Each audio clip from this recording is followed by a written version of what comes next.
현장의 분위기는 지금 뭐 전세집 구하기도 지금 힘들고 예산을 가지고서 해당 지역에 가보면은 좀 더 올라간 가격으로 나와 있고 매매 가격도 많이 올라가 있는 상태고 공급이 부족한 시장에서는 오히려 거래량이 떨어지더라도 지금과 같은 가격은 오히려 반대로 상승하는 이런 이제 시장 분위기를 연출하고 있는 거죠.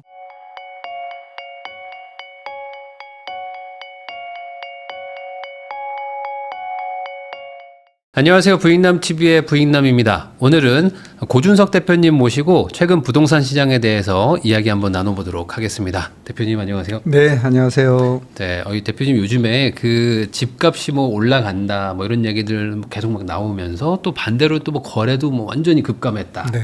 그러다 보니까 이제 기사만 보면은 좀 헷갈리는 부분들이 좀 있기도 하고. 네, 있죠. 네, 그래가지고 한번 좀 여쭤보려고 하는데 최근에 이제 한국부동산원에서는 서울 아파트값 상승폭이 뭐 다시 확대됐다 뭐 이런 내용도 좀 있고 네. 또 부동산 R114에서는 뭐 하락 전환했다 뭐 이런 얘기들도 있는데 네. 물론 뭐 통계마다 뭐 약간 기준의 차이는 있겠지만 현장의 지금 분위기는 어떻습니까? 현장의 분위기는 지금 뭐 전세집 구하기도 지금 힘들고 네. 예산을 가지고서 해당 지역에 가보면은 좀 더 올라간 가격으로 나와 있고 그래서 이제 매매 물건을 이제 보더라도 매매 가격도 많이 올라가 있는 상태고 지금 이제 현장에서는 이렇게 올라가는 걸로 전세, 월세, 매매 가격이 올라가는 걸로 이제 현장에서는 그렇게 지금 진행이 돼 가고 있는 건데 두 기간 간에 이제 다소 이제 뭐 어디는 상승했다, 어디는 하락했다 이거는 뭐 아파트 단지 표본이 다를 뿐만 아니라 기준이 틀린 거죠. 네. 네. 또 이제 규제를 하게 되면은 거래량이 완전히 줄어들잖아요. 네. 그러면 예전에는 뭐 100건을 가지고 그 평균값을 가지고서 매매 지수를 매겼는데 100건 거래가 안 일어나니까 한두 건 가지고서 평균값을 내다 보니까 과잉 일반화의 오류가 나타날 수도 있다. 네. 그래서 어디는 올라갈 수도 있고 어디는 증여를 통해서 주변 시세보다 싸게 뭐 양도를 하게 되면은 떨어진 가격으로 나타날 수 있잖아요. 자, 이런 게 이제 표본으로 잡히게 되면은 기준으로 잡히게 되면은 뭐 일부 예, 그런 데들은 일부 지역에서는 가격이 떨어지고 일부에서는 뭐 올라가고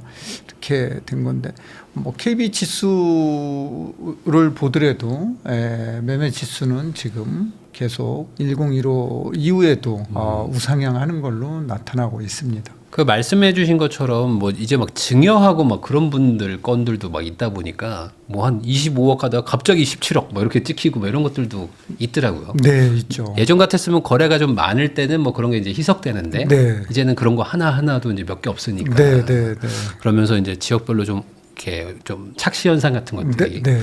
그러면 이제 전반적으로는 그 소위 말하는 이제 선호 지역들은 좀 상승세가 여전하다. 이렇게 보면 될까요? 네, 서울 한강벨트 중심, 특히 강남 상구 중심으로는 뭐 네. 꺾이지 않고 있고요. 다른 지역은 뭐 부합 내지 강부합, 서울 이제 외곽 지역은 뭐 이 정도 수준인데 그럼에도 불구하고 내년에 사실은 이제 입주 물량이 올해보다도 더 줄어드는 걸로 지금 발표되고 있기 때문에 내년에는 조금 더 가격이 특별한 어떤 정부의 부동산 대책이 안 나오면은 네.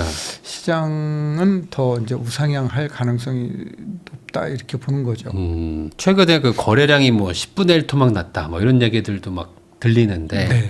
이 거래량이 사실 줄면은 어찌 보면 이제 매수세도 같이 줄었다고 봐야 되는 거니까 좀 가격이 하락할 것이다. 뭐 이렇게 예측하는 분들도 있었는데 지금 가격이 안 떨어지는 이유는 그럼 뭔가요? 이게 매도자들이 굳이 싸게 안 팔겠다 뭐 이런 건가요? 그게 이제 수요와 공급이 비슷한 시장에서는 네. 거래량이 떨어지면은 가격도 떨어지고 거래량이 증가하면 가격도 올라가는데 네. 공급이 부족한 시장에서는 오히려 거래량이 떨어지더라도 지금과 같은 가격은 오히려 반대로 상승하는 네. 이런 이제 시장 분위기를 연출하고 있는 거죠. 그래서 근본 원인은 공급 부족이 야기하고 있다 이렇게 얘기할 수 있는 거죠. 그러니까 결국에 거래량이 보통 뭐 늘어나면서 가격도 막 상승하고 막 그랬는데 네, 그 반대로는 또 작동이 안 하는 거군요. 네, 지금 네. 거래량이 줄어도 가격이 안 떨어지고 계속 가고 있다. 네, 지금 공급이 부족한 시장에서는 그렇게 될 수밖에 없다. 이게 결국에 토어제가 적용되고 하면서 이제 전세 낀 물건, 월세 낀 물건을 못 파니까 매물도 줄고, 근데 뭐 매수자들은 막 그만큼 안 줄어서 결국에는 또 수요 대비 공급이 또 다시 또 이렇게 수요가 좀 더 많은. 그렇죠. 이 구조는 안 깨졌다는 건가요? 네, 그러니까 대기 수요는 그대로인데, 네. 그러니까 뭐 1년에 결혼하는 쌍이 작년 2024년 기준으로 한 22만 쌍 정도 네. 되고, 이혼하는 가구가 한 9만 한 8천, 7천, 뭐 10만은 안 되지만 재혼하는 가정이 또 한 4만 5천에서 네. 5만 정도 이 정도 되거든요. 그러니까 결혼하는 쌍 50% 정도는 뭐 집을 장만했다고 하더라도 네. 50% 10만은 대기 수요잖아요. 네. 예, 매년 일어나는. 그다음에 또 이혼을 하게 되면은 같은 집에 살 수 없잖아요. 네.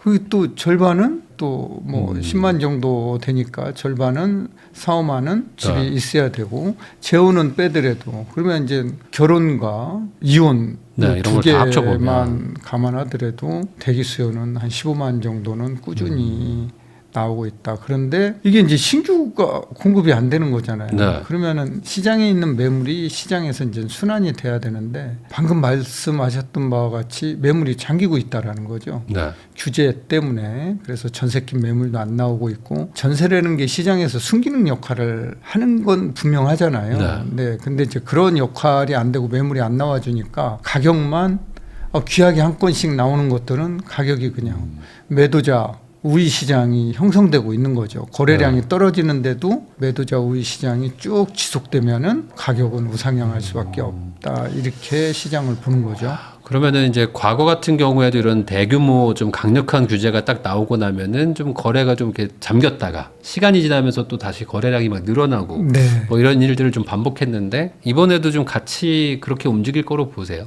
네, 지급폭만 둔화됐지. 네. 예, 이게 이제 가격이 꺾인 건 아니거든요. 네. 예, 상승폭이 오히려 이제 둔화됐던 게 다시 회복해서 그 이상으로 지금 우상향하고 있는 그런 추세다 이렇게 보는데 앞으로 정말 특별한 대책이 나오긴 나와야 될 것 같습니다. 그런 게 없다면은 뭐 과거만큼까지는 아니어도 지금보다는 훨씬 좀 거래량이 좀 늘어나면서 약간 좀 과거 패턴을 반복할 것이다. 네, 그렇습니다. 네. 그 거래가 조금 뭐 회복됐다라는 얘기도 있고 뭐 이 10.15 대책 한 달 지나고 나서 뭐 약발 떨어졌다 뭐 이런 언론 기사들도 있는데 뭐 그 한 달간 좀 상황을 보면은 조금 뭐 좀 대책 발표 직후보다는 조금 나아졌다고 봐야 되나요? 어떻게 봐야 될까요? 아무래도 이제 대책 직후에는 모두 다 이제 시장 분위기를 보느라고 네. 내 집 마련도 조금 연기하고 이러는 경향이 있는데 이제는 시장 분위 한 달 정도 지나도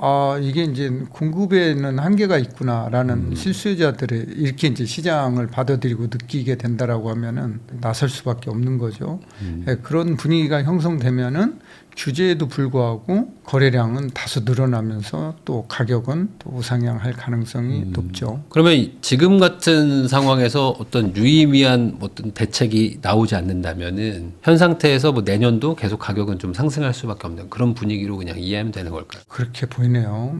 뭐 그 기조에는 뭐 지금 돈이 너무 많이 들고 있어요. 네. M2가 통화량이 많이 증가하고 있기 때문에 이런 걸 감안해서 보면 이 돈이 결국은 이제 주식시장이나 부동산, 실물자산 시장으로 들어갈 수밖에 없는 건데 돈의 힘이 이게 굉장히 무섭고 여기에 이제 또 뭐 기존 매물이 시장에서 순환되면서 가격을 통제해주면은 상관이 없는데 그 매물이 안 나오기 때문에 네. 가격 통제가 안 되거든요 지금. 네. 그래서 신고가가 계속 창조되고 있는 거거든요. 네. 그래서 이러한 현상을 막으려면은 매물을 끊어내야 된다라는 거죠. 기존 다주택자들이 가지고 있는 매물이 시장에 나와서 가격을 뭐 고정시키거나 뭐 낮출 수는 없겠지만 뭐 더 이상 뭐 천정부지로 올라가는 이런 것들은 막아줘야 된다라는 거죠. 네. 그 말씀하신 게 저도 공감이 되는 게 최근에 이제 집 사러 다니는 분들 얘기를 좀 들어보면은 예를 들어 뭐 실거래가 직전 실거래가는 11억인데 지금 나와 있는 호가는 막 13억이래요. 근데 그것도 매물이 뭐 2개밖에 없어요. 그래서 이걸 사야 됩니까 말아야 됩니까 막 이걸 고민하고 계시는 분들이 있는 거예요. 그러니까 이제 기존의 실거래가가 기준이 아니라 네. 매도자가 내놓는 금액이 기준이 그러니까요. 돼버리는 그런 세상이 왔습니다. 그러니까 매물이 너무 적으니까 네, 네. 이거 안 사고 싶다고 해서 대안이 없는 거잖아요. 대안이 없는 거죠. 네. 그래서 이제 필요한 사람은 그 금액을 2억 또 사야 원을 되고. 더 주더라도 사면은 그게 또 신고가가 되는 거고 네. 다음 내놓는 사람은 또 두 채 중에 거기서. 한 채는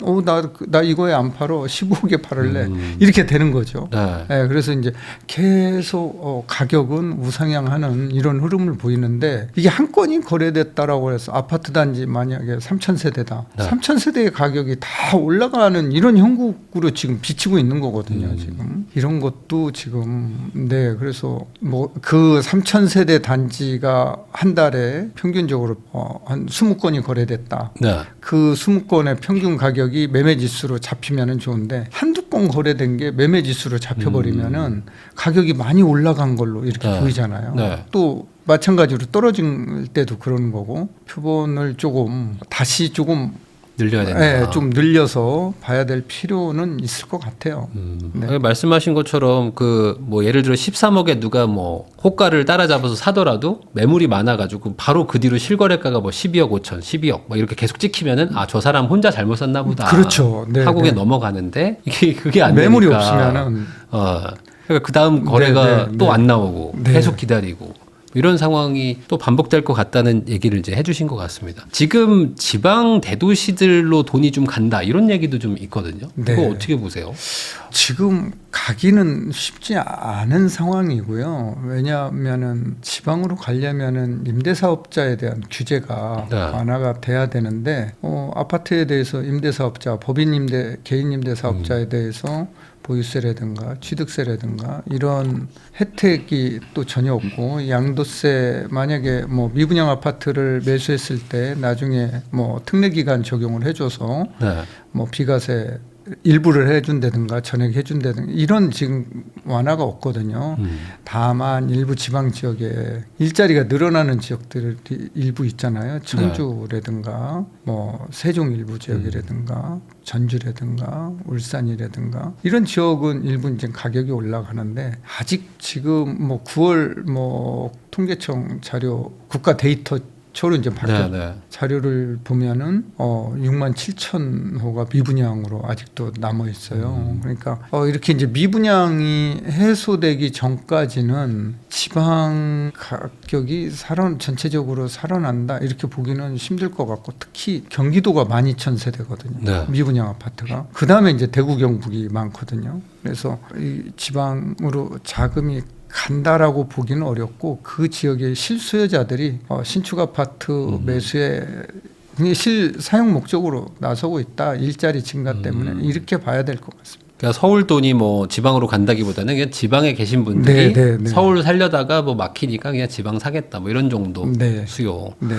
보시는 거죠. 그 지방에도 미분양 많다고 얘기도 해주셨고 뭐 경기도에도 많다고 해주셨는데 결국에 그러면은 집값이 이렇게 상승할 것 같은 분위기라면 그런 미분양들도 과거에 보면 결국에는 분양가를 다 돌파해가지고 막 가격이 올라가고 그랬었는데 네. 지금 그러면 미분양을 한번 투자해 보는 것도 괜찮은 타이밍인가요? 투자하려면 세금 때문에 사실은 네. 고민들이 많은 거죠. 보유세라든가. 네. 또 법인으로 하더라도 법인 그렇죠. 또 보유세 다 내야 되고 네. 취득세가 또 12% 되니까 투자할 수 있는 길이 다 막혀 있어요. 그래서 어떻게 보면 이제 임대사업자 규제를 풀어주면은 임대사업자들이 시장에서 그런 좋은 매물을 투자를 해서 시장에 네. 매물로 숨기는 역할을 또 하는 거잖아요. 전월세를 놓으면은. 네. 또 임차인들은 새 아파트에서 조금 가격이 싼 가격으로 살 수 있는 이런 이제 부분들이 있는데 임대사업자를 조금 활성화시켜주면은 지금 올라가는 전월세 가격 상승률도 막을 수 있잖아요. 5%로 제한을 해놓는데, 뭐 이거에 의해서 10년까지 임대사업하고 배제 혜택 주겠다라고 하면은 이렇게 천정부지로 올라가고 있는 전월세 가격, 결국은 전월세 가격이 올라가는 거는 임차인들의 주거 비용을 증가시키고 주거 비용 증가로 인해서 임차인들은 기간이 더 길어질 수밖에 없고 종국에는 매매 가격을 밀어 올리는 그러니까 이 악순환이 지금 계속되고 있는 거거든요. 네, 그래서 규제를 조금 풀어야 된다. 근데 이거 예전에 임대사업자 한번 풀어줬다가 네. 난리 나면서 다 막 소급 적용으로 막 다 없애버리고 한 게 고작 뭐 한 5년 전, 6년 전인데. 그거를 놀래가지고 네. 할 필요는 없을 이거를 다시 하기도 네. 쉽지 않겠지만 다시 한다고 과연 사람들이 등록을 할 것인가? 이거에 대한 좀 걱정은 있는 것 같아요. 정부의 정책은 일관성이 좀 있어야 되고. 네. 네.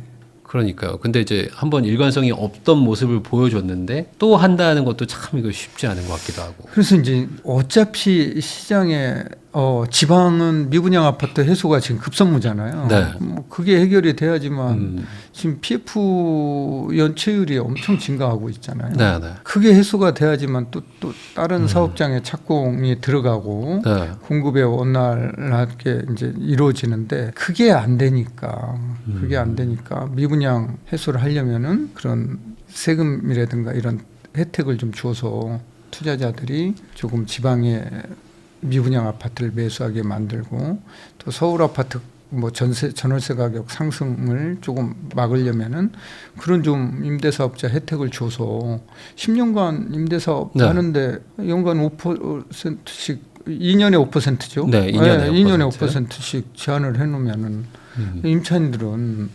333 할 필요도 없죠. 뭐 그렇긴 하죠.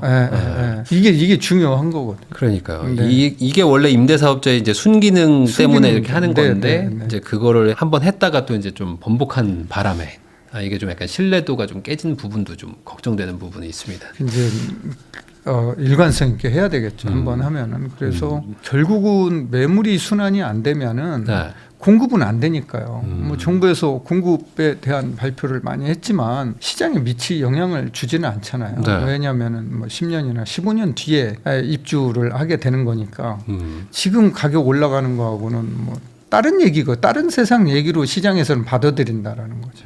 그러면은 올해 기준으로 보면은 뭐 아까 말씀하신 뭐 강남이나 뭐 한강벨트 이런 데들의 상승률이 연 단위로 봐도 막 엄청 높았거든요. 과거에 막 그 폭등기 때 수준보다 뭐 더 높다 뭐 이런 얘기들도 나왔었는데 내년에도 이 정도의 상승세가 막 계속될 거라고 보십니까? 아니면 올해는 좀 너무 좀 유독 그랬고 약간 뭐 올라가더라도 완만한 상승 정도를 봐야 될까요? 그러니까 여러 가지를 봐야 되는데 일단은 이제 공급을 봐야 되고요. 네. 네, 공급 뭐 매물이 순환되지 않으면은 이제 그럴 가능성이 있는 거고 또 통화가 얼마나 늘어나느냐 이게 이제 중요한 거고 또 금리 여부에 따라서 또 통화가 또 조절이 되니까 네. 금리가 더 내려간다라고 하면은 통화는 더 늘어나겠죠. 지금 현재 뭐 정부는 재정 확대 정책을 쓰고 있고 금리는 뭐 내려갈 가능성이 더 높아 보이고, 그럼에도 불구하고 통화는 뭐 지금 올해만 M2가 뭐 8월 말까지 210조 원이 지금 M2가 늘었거든요. 네. 그래서 이렇게 이제 M2가 는다는 것은 이 돈이 결국은 실물자산 또 주식시장으로 갈 수 있다라는 그런 얘기죠. 네. 그러니까 그래서 내년도 이런 뭐 흐름을 좀 봐야 될 것 같습니다.